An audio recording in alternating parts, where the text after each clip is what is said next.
Olá pessoal, bom dia, boa tarde ou boa noite. Não sei quando é que vocês vão ver o vídeo. Espero que esteja tudo bem com vocês. Espero que tenham tido uma semana abençoada. E espero que esteja tudo bem com vocês, com a vossa família, não é? E que a gente possa aqui ter mais um momento bom, né, de partilha da palavra. E espero também que vocês tenham estado a gostar daquilo que a gente tem feito para vocês, tanto eu como a Sara, tá bom? Porque estes vídeos são para vocês, né? Como se fosse a nossa classe. E pronto. Antes de começar, vamos começar só a fazer uma oração, tá bom? E depois a gente vai dar continuidade aqui à nossa aula de hoje, tá bem? Pai querido e Pai amado, obrigado, Senhor Deus, por este dia. Obrigado, ó Pai, porque nos tens abençoado. Obrigado, Senhor. Obrigado, Senhor, porque nos tens guardado, nos tens ajudado até aqui, Pai. Nada de mal nos tem acontecido, Senhor. E obrigado, Senhor, porque podemos ver a Tua mão poderosa, Senhor, à nossa volta, mesmo nesses momentos difíceis. Obrigado pelo Teu amor, Teu carinho, Teu cuidado e a Tua proteção, Senhor. Obrigado porque nada tem faltado na nossa vida, Pai. Tu és, Senhor, suficiente, Senhor, para nós, ó Pai. E obrigado, Senhor, por nos tens abençoado, Senhor, rico e poderosamente. Continua a nos guardar e abençoar, Senhor, guia os nossos caminhos, molda as nossas vidas, Senhor. Limpa o nosso ser, Pai, purifica, Senhor, nosso coração, nossa mente, Senhor, e ajuda-nos dia após dia, Pai. Abençoa também onde estivermos a falar sobre a Tua palavra. Abre, Senhor, nosso entendimento para que possamos perceber a Tua palavra, possamos guardar o nosso coração, Senhor, e também possamos pô-la em prática, Senhor. Muito obrigado por tudo. Abençoa, Senhor, guarda, Senhor, o restante desta noite e dia de amanhã, Senhor. Eu te peço e agradeço todas as coisas, Pai, no nome do Teu Filho amado, Jesus. Amém. Bom, então, pessoal, a aula de hoje nós vamos falar sobre o livro de Efésios, a carta de Efésios, né? A carta que Paulo escreveu a Éfeso. E vamos começar a fazer uma leitura em Efésios, no capítulo 2. E vamos ler do 1 ao 10, está bem? Eu vou ler aqui para vocês de uma forma pausada, para a gente captar aqui toda a ideia do que a lição de hoje. Esse é o versículo, é a leitura-chave da nossa aula de hoje, está bem? Efésios 2, 1 até o 10. E diz assim: Ele vos deu vida, estando vós mortos nos vossos delitos e pecados, nos quais andaste outrora, segundo o curso deste mundo, segundo o príncipe da potestade do ar, do espírito que agora atua nos filhos da desobediência, entre os quais também todos nós andamos outrora, segundo as inclinações da nossa carne, fazendo a vontade da carne e dos pensamentos, e éramos, por natureza, filhos da ira, como também os demais. Mas Deus, sendo rico em misericórdia, por causa do grande amor que nos amou, estando nós mortos em nossos delitos, nos deu vida juntamente com Cristo. Pela graça sois salvos. E juntamente com Ele nos ressuscitou e nos fez assentar nos lugares celestiais em Cristo Jesus, para mostrar nos séculos vindouros a suprema riqueza da sua graça em bondade para conosco em Cristo Jesus.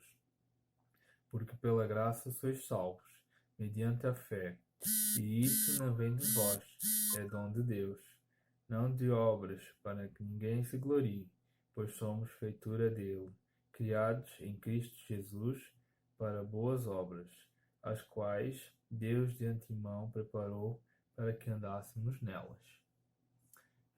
Deixem-me só tirar aqui, vou tirar a internet aqui disto, senão vai estar sempre a tocar. Isto é assim, quem faz as coisas ao vivo, aliás, isto não é ao vivo, vai ser editado, mas não vou cortar, tá bem? Então, diz assim, aqui, esse versículo, esses 10 versículos que eu li, vai fazer parte da nossa lição, tá bom? E assim, em primeiro,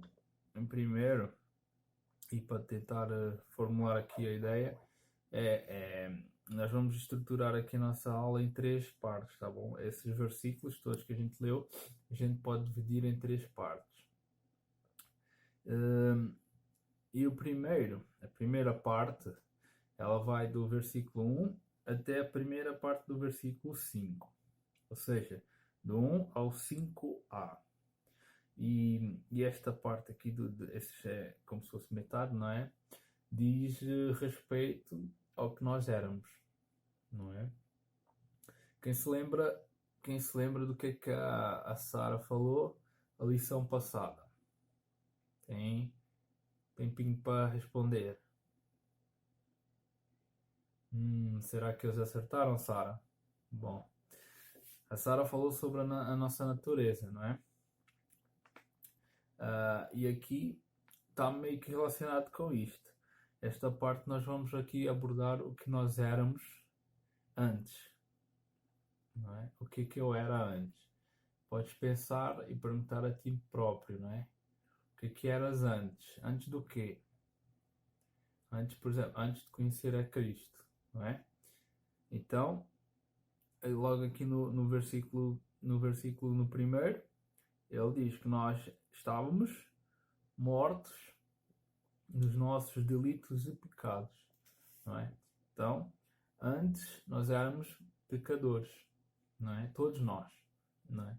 Mesmo uma pessoa que diga que nasceu no banco da escola dominical, por exemplo, sempre foi à igreja, os pais eram crentes, não é? Mesmo essa pessoa, ao nascer, nasceu em pecado. Todos nós nascemos em pecado, não é? Então, outra hora, como diz a Bíblia, né? Ou antigamente, éramos pecadores. Aqui diz mesmo que nós estávamos mortos, não é? E a gente sabe que, por exemplo, Adão, quando Adão pecou, porque Deus disse para Adão para não comer, não é, do fruto que estava ali do conhecimento do bem e do mal, porque certamente ele ia morrer, não é? E a gente pensa, Adão comeu e por causa disso nós morremos hoje, não é? Hoje em dia, todos os dias morre alguém, não é? Mas não é só essa morte física, que aqui estamos a falar. Porque, assim, eu ainda não morri, fisicamente falando, mas já estava morto. E como assim? Não é? Estamos aqui a falar da morte espiritual, não é? Não era só a morte física. Quando Adão pecou, ele trouxe a morte física para a nossa carne, não é? Fisicamente nós morremos, mas também trouxe a morte espiritual. E essa morte espiritual é o afastamento de Deus, não é? Todos aqueles que estão longe de Deus, todos aqueles que estão de costas voltadas para Deus, estão mortos espiritualmente. E outrora, antigamente, nós estávamos nestas condições. Nós estávamos mortos fisicamente não, mas espiritualmente. E eu creio que seja pior estar morto espiritualmente do que fisicamente. Ok? Ou seja, nós éramos pecadores, estávamos mortos e nós seguíamos o curso deste mundo, não é? Seguíamos o curso deste mundo e dávamos o quê? Lugar à nossa carne, à nossa natureza, a respeito daquilo que a Sara falou, não é?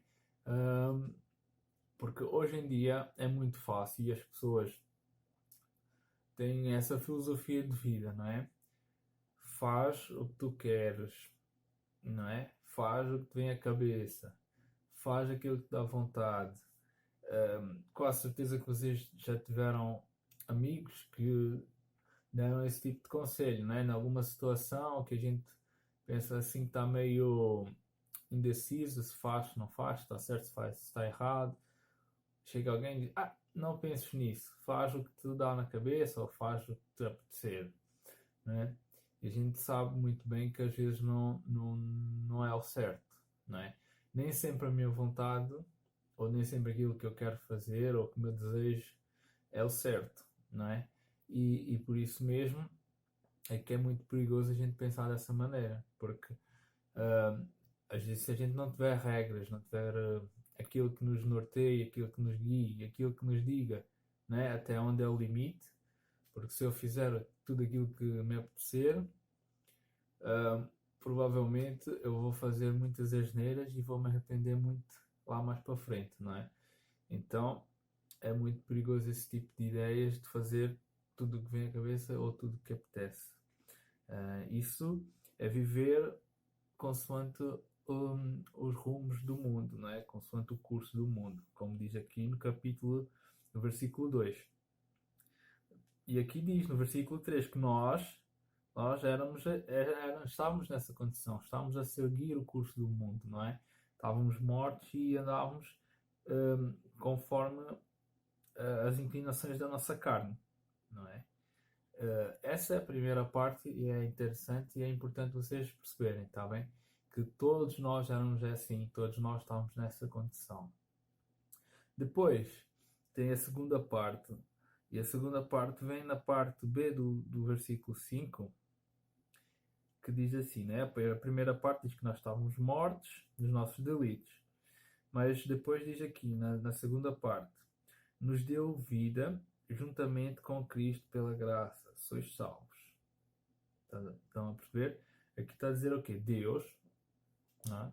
Deus nos deu vida juntamente com Cristo, não é?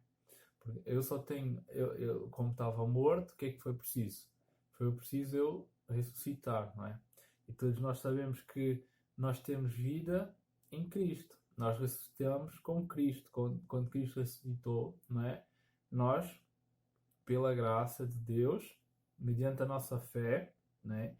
Porque diz aqui, pela graça, sois salvos. Então, a primeira parte é quem eu era um pecador e perdido. A segunda parte tem a ver com a salvação, não é? Como é que alguém alcança a salvação? Diz aqui, versículo 5, pela graça sois salvos. Né? Então, isto é outra parte importante de nós percebermos que nós somos salvos pela graça. Pela graça de quem? Pela graça de Deus. Pela graça de Deus nós somos salvos mediante a fé que nós temos em Cristo Jesus. Estão a perceber? Por exemplo, a graça é como se fosse uma dádiva, um presente, não é? Mas mesmo esse presente, nós temos que aceitar. E como é que eu aceito? Eu aceito esse presente pela fé. É como se a fé fosse a minha mão a aceitar esse presente de Deus. Estão a perceber? Eu digo, olha, meu Deus, eu acredito, eu tenho fé que foi por Cristo Jesus que eu consegui, né? E eu não consegui, mas foi por Cristo, através de Cristo, pelo intermédio de Cristo, que Deus fez essa ponte de ligação, porque nós, através de Adão, essa ponte se quebrou, não é? E Deus restaurou essa ponte através de Cristo. Então, nós temos que ter essa convicção, que é pela graça de Deus. Porque às vezes o inimigo, Satanás, põe assim umas coisinhas na nossa cabeça e a gente pode pensar que não merecemos, não é? Assim pensa, eu faço tanta coisa errada, estou sempre a errar, às vezes estou sempre a falhar com Deus, eu não mereço ser salvo, não é? E às vezes a gente não deve dar ouvidos a essas vozes, porque isso não vem de Deus. Isto são mentiras. E, aliás, todos nós, ninguém merece, não é? Se a gente for parar para pensar, e se essa vozinha estiver a falar, a gente até pode dizer, pois, tens razão, eu não mereço, mas ninguém merece. Mas mesmo assim, não é? Deus, por amor, Ele decidiu me dar de graça. Então, eu escolhi aceitar. E é aí, a partir daí, que a pessoa escolhe aceitar essa graça, né? Essa dádiva, esse presente, que existe uma mudança, existe ali um mover de chave, não é? Como se alguém ligasse alguma coisa, porque a pessoa estava morta, estava em pecado, vivia aí consoante o rumo do mundo, e de repente ela reconhece, não é? E aceita o sacrifício de Jesus. E a partir daí começa a terceira etapa, não é? Porque diz aqui, porque assim, qual é que é, às vezes, a grande dúvida ou a grande confusão? Às vezes as pessoas pensam que são salvas porque fazem boas obras ou fazem coisas boas, não é? Mas aqui diz, vamos aqui ver, nós somos salvos pela graça. Aqui no versículo 8 diz, porque pela graça sois salvos mediante a fé, e isso não vem de vós, é dom de Deus, não de obras, para que ninguém se glorie. Ou seja, aqui está bem claro. Está a dizer, não é pelas boas obras, por melhores que sejam as minhas obras, não é por isso que eu sou salvo. É pela graça e é um dom gratuito de Deus, não é? Não é porque eu mereço, não é pelas minhas boas obras, está bem? E depois, aqui, a gente linka com a terceira parte desse texto bíblico, que é o porquê, não é? Porque assim, ok, eu era morto espiritualmente falando, estava perdido. Agora eu sou salvo, encontrei a Cristo, não é? E depois, qual é o passo seguinte, não é? O que é que se segue? Depois é assim, se eu sou salvo, o que é que eu devo fazer? Aqui diz, no último versículo, diz assim, somos somos feitura dele, criatura dele, não é? Está a falar de Deus. Nós somos criaturas de Deus. Somos criados em Cristo Jesus para boas obras, as quais Deus de antemão preparou para que andássemos nelas. Ou seja, tudo isso é como se fosse um processo, não é? Nós fomos resgatados, fomos transformados, e agora, a partir disso, e porque eu sou salvo, é que eu começo a fazer boas obras, não é? Tudo aquilo que é salvo, salvo verdadeiramente, faz boas obras, porque é para isso que Deus o salvou, não é? Se a gente abrir, por exemplo, 2 Coríntios, por aqui, 2 Coríntios 5,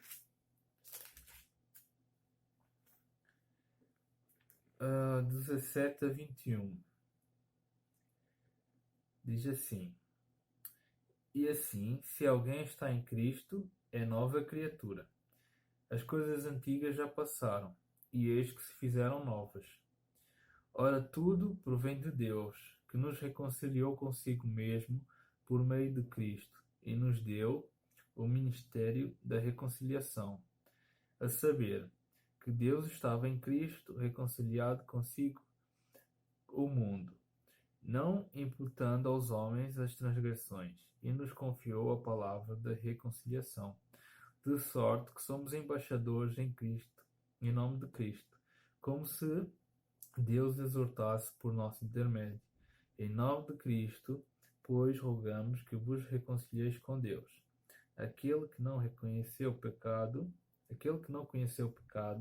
ele o fez pecado por nós, para que nele fôssemos feitos justiça de Deus. Ou seja, Deus nos resgatou, não é? Deus, através de Jesus, nos resgatou. E Ele depois preparou tudo e entregou-nos esse ministério. Ou seja, olha, agora vocês têm que espalhar, não é? Aquilo que aconteceu com vocês, vocês têm que dizer às outras pessoas. Aquilo que aconteceu com vocês, vocês têm que partilhar. E às vezes não é através de palavras, às vezes pode ser através dos meus atos. Porque aí está linkada as boas obras, não é? Porque toda a gente, ninguém nasce sabendo, não é? E às vezes a pessoa não conhece o Evangelho, não conhece a Bíblia, não conhece Jesus, não conhece a Deus. Como é que essa pessoa vai saber? Como é que ela vai conhecer? Não é? Através de ti. Tu já sabes, tu já conheces, não é? Então tens de ser um testemunho vivo. Como diz aqui em 2 Coríntios, embaixadores. Não é? Nós temos que ser representantes. O que é um embaixador? É um representante. E quando a pessoa representa, por exemplo, hoje em dia está muito na moda pessoas famosas serem representantes de marcas, ou seja, essa marca patrocina. E se ela patrocina, ele vai mostrar e vai usar e vai falar bem, não é, dessa marca. Porquê? Porque a marca está a patrocinar essa pessoa, não é? Normalmente as marcas procuram pessoas com alcance, pessoas famosas, pessoas reconhecidas, não é? Na sociedade. Não vai procurar um Zé Ninguém que ninguém conhece, não é? Então, nós, sendo os embaixadores de Cristo, nós temos esse dever, não é? De espalhar, de mostrar e de testemunhar aquilo que aconteceu nas nossas vidas. E isso é muito importante, porque é uma forma de nós termos meio que um sentido na nossa vida aqui, não é? Porque às vezes é muito fácil, ou muito, dependendo do ponto de vista, mas pode ser fácil a gente generalizar as coisas. Mas se a gente não souber o que eu era, o que eu sou, não é? O que é o meu propósito, às vezes existe uma certa crise de identidade com a gente. E a gente não sabe muito bem o que está aqui a fazer. E é difícil quando a gente não sabe o que tem para fazer, o que está a fazer. Às vezes perdemos o foco, perdemos o propósito. E é mais difícil ganhar ânimo, ganhar força, não é? E assim, a gente tendo a certeza de que somos salvos, somos amados por Deus e que Deus nos restaurou e temos aqui algo a fazer, parece que nos dá assim, não é? Dá-nos ânimo, dá-nos vontade de continuar. Às vezes pode parecer difícil, mas com certeza se a gente pedir ajuda, e a palavra de Deus diz, não é?